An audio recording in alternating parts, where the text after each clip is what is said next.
Brian and Kiana with you here on SportsCenter, and MLS has a new commissioner in Larry Berg. The current co-owner of LAFC will start his new job on January 1st, replacing Don Garber and becoming the third commissioner in league history. Berg has big shoes to fill as Garber has held that position since 1999, and I am thrilled to be joined with newly elected MLS Commissioner Larry Berg. And first things first, congratulations and welcome to SportsCenter. I want to know just what has this last 24 hours been like for you? Well, it's been more like 48 hours because we had the presentation to the succession committee, and that rolled right into this. So it's been a little bit of a whirlwind, but so much fun. I can only imagine. But hey, let's dive a little deeper because one of Don Garber's lasting imprints is MLS expanding from the 10 to the 30 teams across both the US and Canada. That also included the team you co-own, LAFC. But what's your plan to capitalize just on the momentum and strong foundation that you are now inheriting? So let me first say that Don did an incredible job putting together the infrastructure of MLS, 30 teams, great ownership group, great stadiums. I think now it's an opportunity, especially after such a successful World Cup and so many soccer fans in the soccer nation of ours, to continue to elevate the product on the field, the quality on the field, to continue to add to the entertainment with what our plans are for new playoffs, for a new calendar starting next summer, for new divisions. And that'll be my job to help work with the owners and figure out the best way forward. At LAFC, you did build a model around strong local energy, a diverse supporter culture, packed stadium with a clear identity. But what can you take from that success you had and apply it now to the rest of the league? I think the most important thing is that we co-created it with our fans. I think if we focus on co-creating with our different sponsors and the players and the clubs and even the media folks, listen to what they're interested in, listen to the owners and everybody in terms of how to advance the game.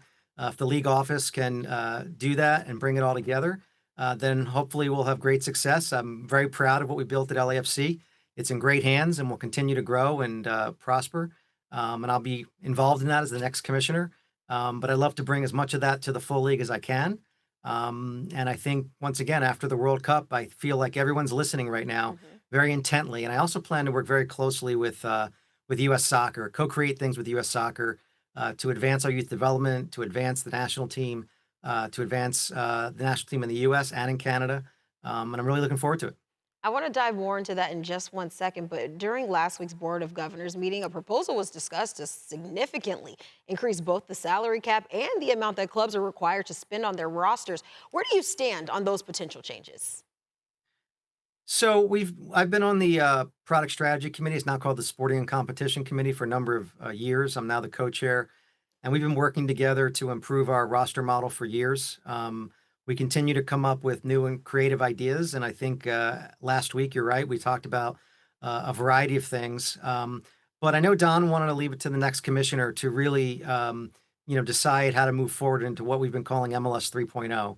So that's my job. We worked last week on simplifying some of the roster investment model and improving some aspects of it. But my commitment to the owners was that in the first 60, 90 days, I'll meet with each of the owners, talk about all their different preferences. I wouldn't have taken this job if they weren't ready to lean in, if they weren't ready to, grow this game aggressively. But people have different ways of doing that and different viewpoints, and my job would be to bring them together in an aligned strategy, and that'll take a little bit of time. I want to go back to a little bit of what you said earlier. You invested heavily into LAFC's academy as long-term growth engine, but you stated publicly that MLS academies can be helpful to both MLS and the U.S. national team. But do you think the current pay-to-play model needs to be looked at? Look, the good news is U.S. Soccer is looking at that very intently, and they're actually doing it with the help of FIFA. And so I believe that we need to work hand in glove with U.S. Soccer. I think pay to play is certainly an issue, but I don't think it's the only issue, and I don't think it's the main problem. I think there's a lot of things we can do to improve things. U.S. Soccer has a lot of good ideas. JT Batson and Michael Lazar and the folks over there, Dan Helfrich, Tim Vernon, they've been working very hard on this. And I happen to be a big U.S. men's national team fan, so I certainly look forward to working well with them. I think that, if we're going to elevate the game, all roads to Rome go through MLS, right? 75% of the U.S. men's national team, 75% of the Canadian national team have gone through MLS. And so we're responsible for, you know, discovering many of these players, developing them, and to the extent they go on to other things to hone their skills, that's great. But we just need to work closely together and figure it out together. And the good news is they have a lot of great sponsors. They have a lot of great patrons and donors, and I think that's only increased during the World Cup. So I think the future is very bright. Absolutely. Really briefly, a birdie told me you're a longtime supporter, obviously, of U.S. soccer, like you mentioned, and I'm told that you have only missed or watching or attending just one U.S. soccer game ever. What was that Yeah, game, and why did you miss it? I was that kid that would set the alarm in the middle of the night before DVRs and watch all the games. And I wouldn't miss a game. I didn't attend all of them in person. I attended many, but the one game that I missed was the Trinidad and Tobago game in 2017, where we didn't qualify for the 2018 World Cup. I was on a plane and it couldn't be Mm. avoided, and I did it on tape. And my plan was to watch it, but I could never bring myself to watch it. It was quite unfortunate, and fortunately, we've qualified every time since.